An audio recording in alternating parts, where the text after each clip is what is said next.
आपने 16 साल की उम्र तक तो बच्चे का बेस ही खराब कर दिया, और आप ये उम्मीद कर रहे हैं कि बच्चा आईआईटी क्वालिफाई करे, नीट क्वालिफाई करे, आईएएस बने, आईपीएस बने। कैसे संभव है, आप बताएं। हम बिल्कुल ये नहीं चाहते कि भाई बच्चे को दिक्कत हो और फिर वो कैसे पढ़े, हम बिल्कुल नहीं चाहते हैं। बच्चों, सबसे इंपॉर्टेंट चीज यही है कि आपको प्रैक्टिस करना पड़ेगा, मेहनत करना पड़ेगा, और हाँ, हमेशा की तरह एक बार झोंक दो यार, एक बार खुद को झोंक दो, फिर देखो कि क्या रिजल्ट निकल के आता है। क्योंकि कैरियर जब एक बार बनता है ना, और जब तुमको लोग बोलेंगे कि एक आईआईटीएन हो, एक डॉक्टर हो, भाई वो फीलिंग ही गजब की होती है। सर हम लोग से घुल मिल के बेहतर व्यवहार करते हैं और अच्छा से पढ़ाते हैं, इसलिए अच्छे से पढ़ाते हैं, अच्छे मूड में पढ़ाते हैं। कैसा पढ़ाते हैं सर? बहुत अच्छा पढ़ाते हैं। यहाँ का बहुत माने जो है, यहाँ के जो टीचर हैं बहुत मेहनती हैं।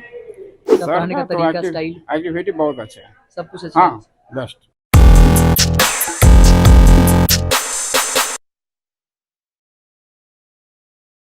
नमस्कार, मेरा नाम है शुभम कुमार स्वराज और आप देख रहे हैं निष्कर्ष भारत। बिहार में बीते कुछ दिनों से सरकार जो है शिक्षा नीति को लेकर अलग अलग गाइडलाइंस जारी कर रही है। इसी बीच कुछ दिनों पहले बिहार सरकार ने कोचिंग संस्थानों के लिए भी कुछ गाइडलाइंस जारी किए हैं, लेकिन देखना यह है कि क्या ये नए गाइडलाइंस आने के बाद कोचिंग इंस्टीट्यूट्स के पढ़ाई में सुधार होता है, और सबसे बड़ी समस्या जो कोचिंग संचालक है उनके साथ भी होगी।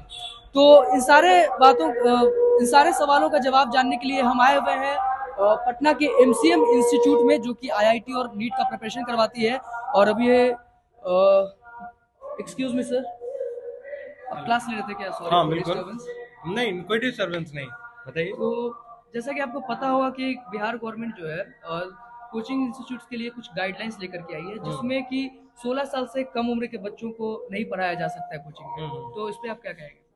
देखिए, सबसे पहले तो कोई भी गाइडलाइंस अगर सरकार की तरफ से आती है तो चलिए अच्छी बात है, उसका हम लोग स्वागत करते हैं। लेकिन गाइडलाइंस जारी करने से पहले इतना तो कम से कम सरकार को एक बार शिक्षाविद जो भी इस फील्ड में काम कर रहे हैं उनसे एक बार सलाह लेने की जरूरत जरूर थी। क्योंकि आप मुझे बताएं कि अगर हम किस बच्चे को पढ़ाते हैं, हम लोग पढ़ाते हैं मैक्सिमम जो बच्चे क्लास 10th पास आउट हो जाते हैं, और उन बच्चों का जो क्लास 10th के बाद वो चाहते हैं कि आईआईटी और नीट का प्रिपरेशन करना चाहते हैं, तो उन बच्चों को हम लोग जो है पढ़ाते हैं और उनको प्रिपरेशन करवाते हैं। अब महज ये सबसे इंपॉर्टेंट चीज ये है कि देखिए, अब बच्चे जो हमारे पास जो आते हैं वो उनकी अपनी चॉइस होती है, ठीक है, वो चॉइस लेकर के हमारे पास होते हैं और वो चाहते हैं कि हमें रिजल्ट मिले, और हम लोग पूरे इफेक्टिवली काम करते हैं। रह गई बात स्कूल की, तो स्कूल भी अपने अनुसार से बेहतर वर्क कर रही है, लेकिन सबसे इंपॉर्टेंट चीज ये होता है कि अगर कहीं ना कहीं अगर स्कूल उस प्रकार से मेहनत नहीं कर पा रही है, बच्चों को कॉम्पिटिटिव लेवल तक नहीं लेके जा रही है, तभी तो बच्चे या पेरेंट्स कोचिंग इंस्टीट्यूट की तरफ जाते हैं। और हम लोग एक अहम रोल निभाते हैं, सरकार में हम लोग एक अहम रोल निभाते हैं कि बच्चे को एक बेहतर गाइडलाइन के साथ, एक बेहतर डिसिप्लिन के साथ, और उनको एक प्रिपरेशन के लिए रिजल्ट देते हैं और उनका कैरियर बेहतर होता है। तो मुझे लगता है कि एक बार बिल्कुल बात करना चाहिए सरकार को, हम लोग को जैसे कि, क्योंकि हम लोग बच्चों के पास होते हैं, बच्चों को क्या नीड है ये हम लोग समझते हैं, बेहतर तरीके से समझते हैं। अभिभावक को क्या चाहिए, बच्चे को क्या चाहिए, हर एक प्रकार के बच्चे आते हैं। अक्सर क्या होता है, आपने भी देखा होगा, आपने भी पढ़ाई किया होगा, अच्छे बच्चे पे तो हर कोई ध्यान देता है, लेकिन जो बच्चे थोड़ा सा मीडियोकर हैं, थोड़ा लो लेवल है उनका, मतलब वो कम पढ़ पाते हैं, तो उनके लिए सबसे इंपॉर्टेंट चीज ये होता है कि उनका बेहतर ख्याल रखा जाए, तो हम लोग उस चीज में ध्यान देते हैं। ठीक है सर, बहुत सारे कोचिंग इंस्टीट्यूट ऐसे भी हैं जो क्लास 10 से नीचे के भी क्लासेस को चलाते हैं। तो अगर सरकार बोलती है कि 16 साल की कम उम्र के बच्चे नहीं जाएंगे, तो उनका वो कैसे पढ़ पाएंगे? क्योंकि स्कूल जो है, जहाँ तक बताया गया कि स्कूल उतने अच्छे से बच्चों की पढ़ाई पे ध्यान नहीं दे पाती है। देखिए, सबसे इंपॉर्टेंट चीज क्या है कि अगर 16 साल से कम के बच्चे अगर आप नहीं पढ़ाते हैं, ठीक है, तो वो कोचिंग पढ़ाएगा किसको, बंद हो जाएगी, सिंपल सी बात ये है। लेकिन सबसे इंपॉर्टेंट चीज ये है कि आप समझिए कि अभी जो समय है बच्चे का, आपको पता है आईआईटी जेईई और नीट का जो बेस होता है ना, क्लास 10 से होता है। बच्चे स्कूल में उस लेवल का पढ़ नहीं पाते हैं। आप भी पढ़े हैं, हम भी पढ़े हैं, हर कोई पढ़ा है, और मैं ये नहीं कह रहा कि स्कूल खराब है। इंपॉर्टेंट ये है कि उस लाइक मेहनत नहीं किया जा रहा है बच्चों के ऊपर, तो आप खुद समझिए कि अगर उनका बेस ही कुछ नहीं होगा, आपने 16 साल की उम्र तक तो बच्चे का बेस ही खराब कर दिया और आप ये उम्मीद कर रहे हैं कि बच्चा आईआईटी क्वालिफाई करे, नीट क्वालिफाई करे, आईएएस बने, आईपीएस बने, कैसे संभव है आप बताएं मुझे? संभव भी नहीं है, क्योंकि ये कोचिंग इंस्टीट्यूट का सबसे पहले आपको ये समझना है कि कोचिंग इंस्टीट्यूट का रोल क्या होता है। जब तक हम लोग कोचिंग, मेरे नजर में, सरकार की नजर में कोचिंग इंस्टीट्यूट ना एक विलन की तरह है, बिल्कुल ऐसा तो नहीं है ना।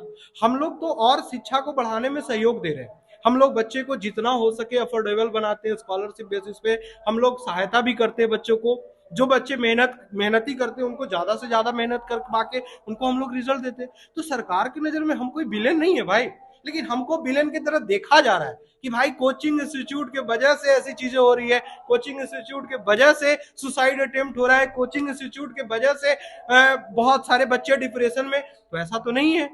तो क्या लगता है सर कि सरकार को इस नियम के ऊपर थोड़ा विचार करना चाहिए?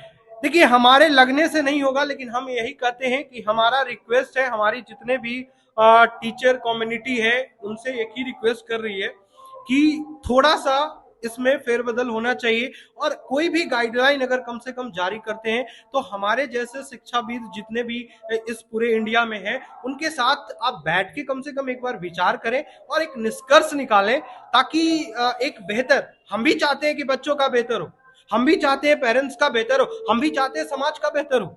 हम बिल्कुल ये नहीं चाहते कि भाई बच्चे को दिक्कत हो और फिर वो कैसे पढ़े, हम बिल्कुल नहीं चाहते हैं ये।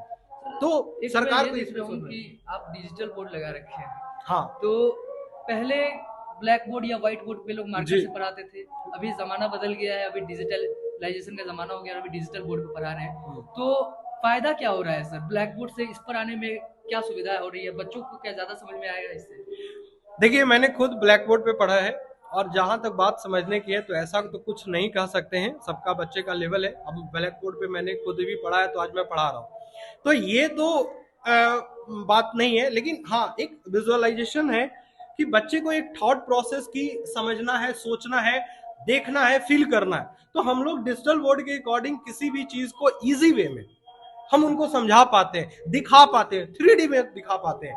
दूसरी चीजें, बहुत सारे बच्चे ये वीक रह जाते हैं या नोट्स भी ढंग से नहीं कर पाते हैं। हम आपको पर्सनली बताएं, बहुत ऐसे बच्चे जिनका नोट्स भी अगर हम बोल के लिखवाएं तो वो भी नहीं कर पाते हैं। तो कम से कम डिजिटल बोर्ड के अकॉर्डिंग उनको पीडीएफ पीपीटी अच्छे ढंग से उनको मिल जाता है ताकि उनको दिक्कत ना होती है। दूसरी चीजें, फायदा ये है कि हमारे पास ऑनलाइन प्रॉपर सिस्टम है, तो हम क्या करते हैं कि बच्चों को जो भी हम लोग पढ़ाते हैं तो उसका वीडियो भी अवेलेबल है। आप सपोज कीजिए कि बच्चे क्लास में पढ़ लिए, ठीक है, अब पढ़ने के बाद घर पे गए, आप बताओ मुझे कि पढ़ने के बाद घर पे जाते जाते कितना परसेंट याद रहेगा? मात्र 20 to 25%, राइट? अब वो 20 to 25% अगला आते आते आप वो भी 25 भूल गए, गत खत्म खेल। लेकिन अगर आपके पास वीडियो अवेलेबल है तो क्या हो सकता है बच्चा कि वो बच्चा जो है प्रॉपर ढंग से रिवीजन, रिवाइज और अच्छे ढंग से कर सकता है। आपको क्या लगता है कि घर जाने के बाद बच्चे वीडियो देखते होंगे? देखिए, ये तो हकीकत बात है कि बच्चे वीडियो देखते हैं या नहीं देखते हैं, लेकिन सबसे इंपॉर्टेंट चीज है कि उनको देखना चाहिए। रिवीजन, प्रैक्टिस, जो नहीं करना चाहते उनको आप और हम क्या कर सकते हैं? उनको आप पढ़ा सकते हैं क्या? नहीं पढ़ा सकते। लेकिन जो पढ़ना चाहते हैं, जो मेहनत करना चाहते हैं, उनके लिए ये सुविधाएं, तो वो बेहतर करते हैं। सर थोड़ा आप अपने बारे में बताइए, आप हाँ, आईआईटी जेईई का तैयारी करवा रहे हैं। बिल्कुल बिल्कुल। आपका नाम क्या हुआ सर? मेरा नाम मृणाल कश्यप है और मैं इंस्टीट्यूट का फाउंडर हूँ, और मैंने इस इंस्टीट्यूट को 2018 में ओपनिंग किया और एक विजन के साथ ओपनिंग किया कि जो बच्चे अगर पढ़ाई करना नहीं चाह रहे हैं उनको भी हम पढ़ाएंगे, चाहे वो प्यार से पढ़े चाहे मार से पढ़े। पहली चीज है। दूसरी चीज है कि हमारा ये भी मानना है, जब हम स्टार्ट किए थे तो हम एक कॉन्सेप्ट लेके आए थे कि जैसे प्रैक्टिस पे बच्चे फोकस नहीं करते हैं। टीचर यहाँ पे पढ़ा के गया, वो ध्यान से इस बात को, इस लॉजिक को समझिएगा। बैच में 100 बच्चे अगर बैठे हैं तो आपको क्या लगता है कितना बच्चा उसमें से कवर अप करता होगा? कितना बच्चा उसमें प्रॉपर कवर अप करता होगा? आप बताइए मुझे। 100 बच्चे में लगभग 20-30%। 20-30%। बाकी 80% क्या कर रहा है? नहीं पढ़ रहा है। 80% को ध्यान देने वाला कौन है? कोई नहीं है। तो मैंने लाया प्रैक्टिस सेशंस, कि अगर आपको हम गाइड करेंगे, हम आपको देखेंगे, अगर आप मेरे पास आते हैं क्लासेस करने के बाद, आप प्रैक्टिस सेशंस में बैठिए, प्रैक्टिस में हम आपको प्रॉपर गाइड करेंगे, हम आपके साथ आप कैसे आपको क्वेश्चंस बनाना है, कैसे आप क्वेश्चंस का जवाब लिखेंगे। आईआईटी नीट कोई छोटा एग्जाम नहीं है।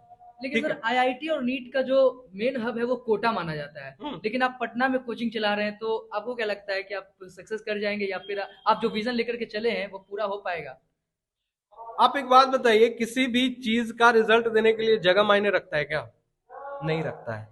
अब वो कोटा हो पटना हो, पढ़ाई तो वही। अगर हम a+b का whole square a² + 2ab Patna में पढ़ा रहे हैं तो कोटा में भी वही होगा।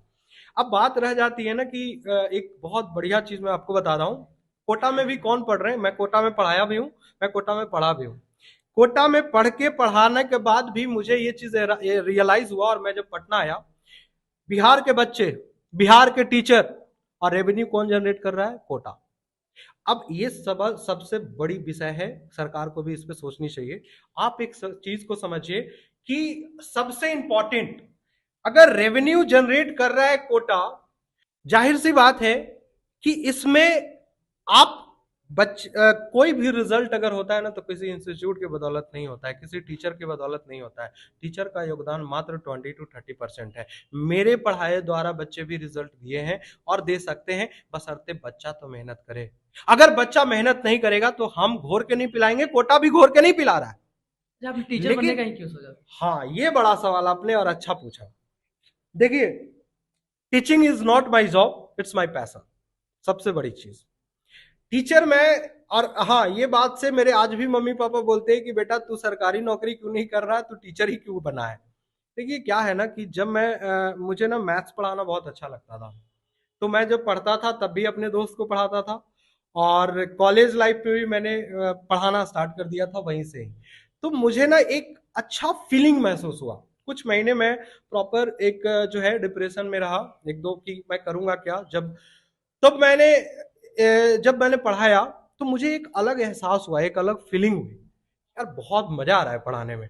और बच्चे के सामने हमेशा खुद को यंग रखना, बच्चे की मेंटेलिटी को सोचना, और बच्चा कैसे सोच रहा है, हम हमेशा बच्चे ही होते हैं बच्चों के सामने। तो ये मेंटेलिटी हमें जो लगता है ना, बेस्ट प्रोफेशंस है, पूरे प्रोफेशंस का सबसे बेस्ट प्रोफेशंस है आपका टीचिंग। और टीचर को लोग इज्जत करते हैं, रिस्पेक्ट करते हैं, हर चीज इस फील्ड में है। तो मैंने इसीलिए इस प्रोफेशंस को चुना है। तो ये बताइए कि आप बच्चों को किस तरीके से पढ़ाते हैं, मारते भी हैं क्या उनको? देखिए, मेरा सिंपल सा लॉजिक है, पढ़ लो प्यार से, नहीं तो मार से। ठीक है, तो मेरा पढ़ाने का दो ही तरीका है, और हम पहले प्यार से पढ़ाते हैं, और मार भी जरूरी है। इसलिए जरूरी है क्योंकि उनको एक अंदर डर नहीं होगा तो वो फिर पढ़ाई करेंगे नहीं, मेहनत करेंगे नहीं। तो डर बहुत जरूरी है। पेरेंट्स अगर आ गए कि आप बच्चों को क्यों मार रहे हैं, मैं पहले ही परमिशन लेके एडमिशन लेता हूँ। पहले परमिशन ले लेते हैं? हाँ, कि देखिए भाई, अगर मेरे यहाँ एडमिशन करवाना है तो मैं साम दाम दंड भेद सब क्लियर तरीके से करूंगा, क्योंकि आप एक उम्मीद से मेरे पास बच्चे को छोड़ के जा रहे हैं, और अगर बच्चा आपकी गलती करता है तो सुधारने का तो जिम्मा मेरा ही।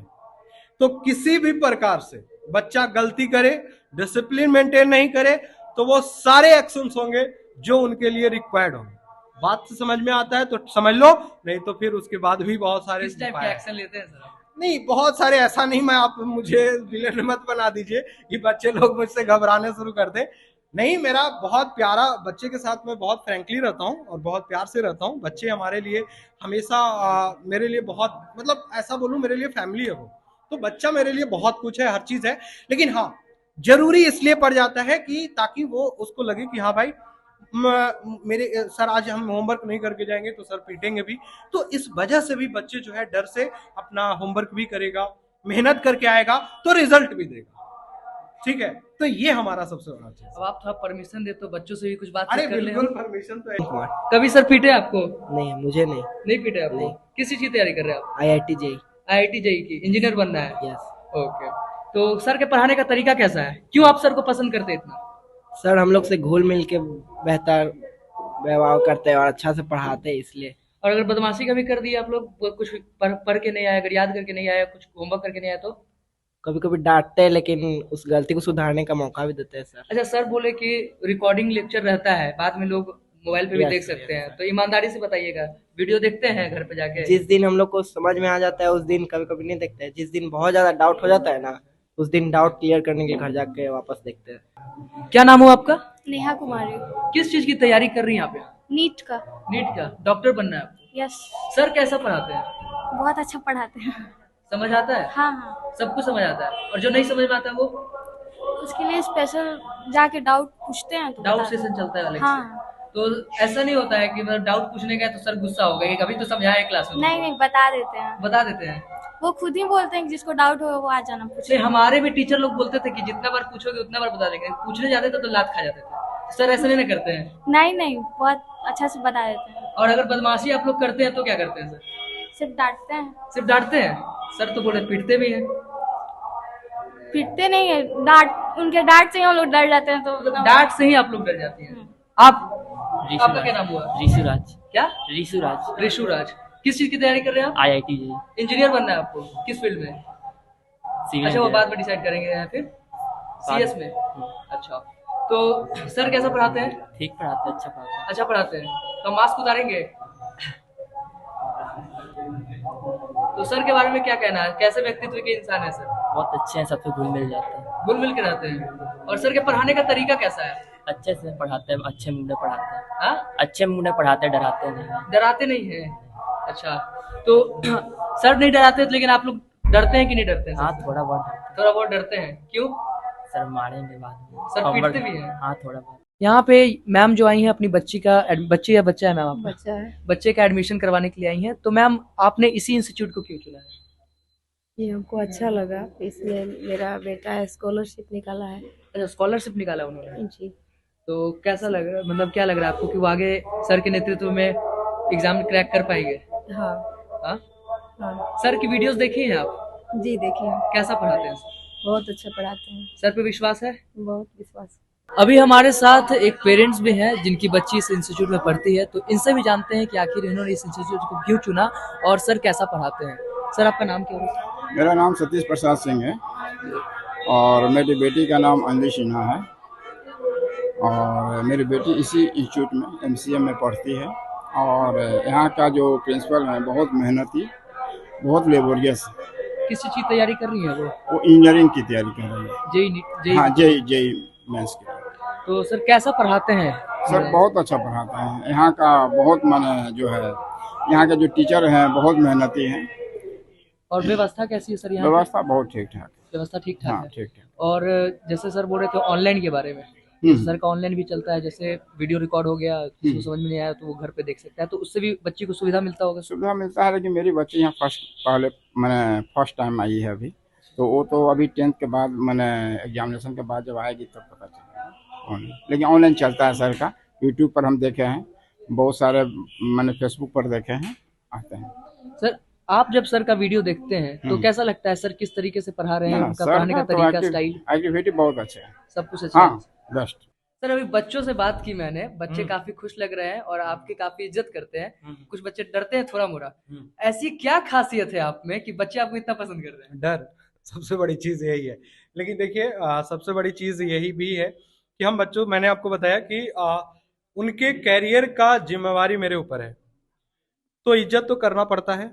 और कैरियर का जिम्मेवारी अगर मैंने लिया है तो मैं हमेशा 100% यही कोशिश करता हूं कि यहां पढ़ने वाला हर एक बच्चे का रिजल्ट हो, वो चाहे IIT में हो चाहे नीट में हो, और बोर्ड में भी वो बेहतर स्कोर करे। और मैं इसी मेहनत के साथ में बच्चों के साथ लगा भी रहता हूं ताकि उनका रिजल्ट एक बेहतर हो सके। दिन भर में कितने बैचेस आप लेते हैं? देखिए मेरा बैच तो बाकी, और मेरी टीम भी है, तो 3 या 4 बैच ऑफ कोर्स मैं ले ही लेता हूं, ठीक है।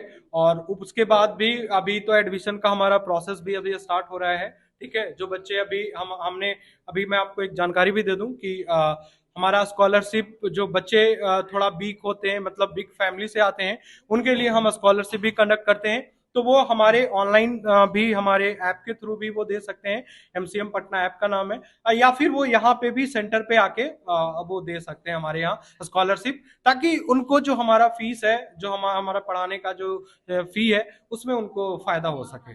कितने ब्रांचेस है सर आपके? देखिए अभी तो हमारे पास सिर्फ एक ही ब्रांच है ये, और आने वाले समय मतलब 1-2 मंथ में एक और ब्रांच हम लोग सोच रहे हैं, क्योंकि ऑन डिमांड लोगों का कि सर दूर पड़ता है या जो भी है, तो उस तरीके से हम लोग डिसाइड भी कर रहे हैं। ये ब्रांच तो सर आपका कंकरबाग में हो गया, हाँ। उसके अलावा कहाँ कहाँ ब्रांच?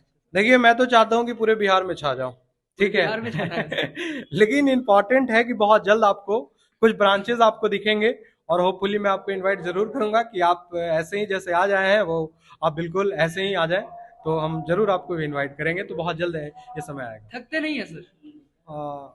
थकना तो मतलब आपको लगता होगा कि पढ़ाने के समय बोलते हुए एनर्जी डाउन होती है।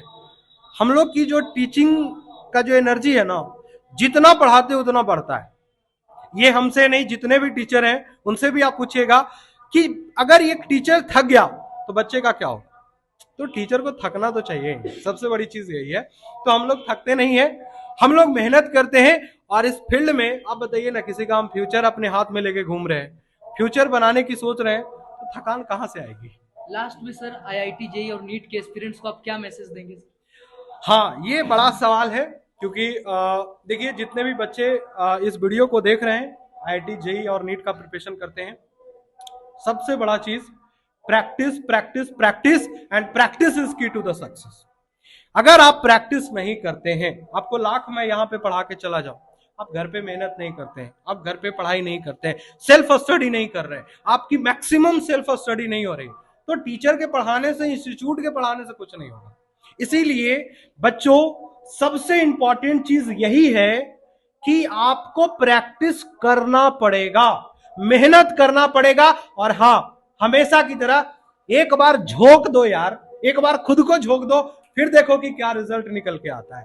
सबसे इंपॉर्टेंट चीज यही है, झोंक दो ना एक बार, मजा आएगा। क्योंकि कैरियर जब एक बार बनता है ना, और जब तुमको लोग बोलेंगे कि एक IITian हो, एक डॉक्टर हो, भाई वो फीलिंग ही गजब की होती है। तो यार एक बार मैं यही कहूंगा, झोंक दो खुद को, जी जान लगा देना है, बस इतना ही, सिंपल सी बात। एक बस थोड़ा सा ही तो मेहनत करना है। ठीक है, धन्यवाद। Thank you.